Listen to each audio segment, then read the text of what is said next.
My brother and I are really close in age, and one of my memories every Advent was fighting over who was going to get to light the Advent candle and who was going to get to blow it out. And I thought that my parents, every time we started Advent, were waiting with great expectation for Christmas. But really that anticipation was for the second Sunday of Advent, because then there would be two candles, one for each of us, and we wouldn't have to fight over them. Maybe you have a similar memory growing up, or maybe you have kids, and this is something that you can really connect with.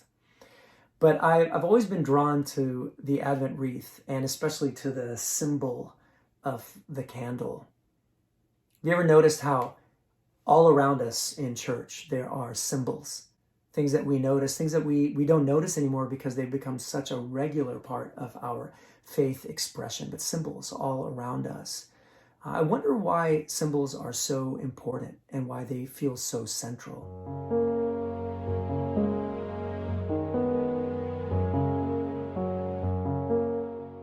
So I think the simple answer is that we as humans have always gravitated toward things that we can touch and see as a way of bridging the gap to a mystery, to a God who can't be seen or touched.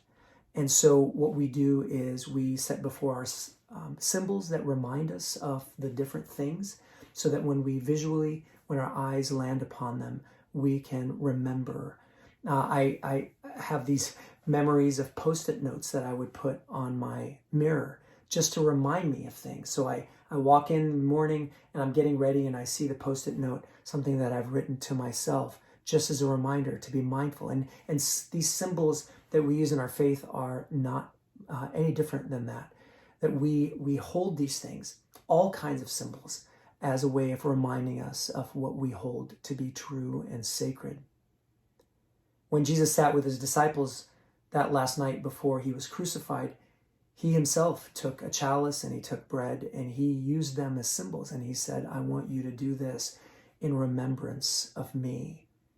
Jesus knew somehow that by building a custom where there were symbols involved, that Jesus could bring the church to a constant mindfulness of his presence with the church.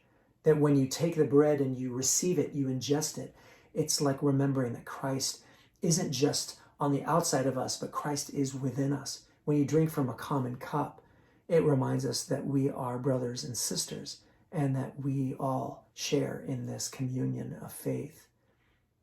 So every time we get together virtually or in person and we break bread together, let's remember the symbols remind us of the truth that God is with us. And when we light the Advent candle, let's remember that it's the light of Christ that guides us.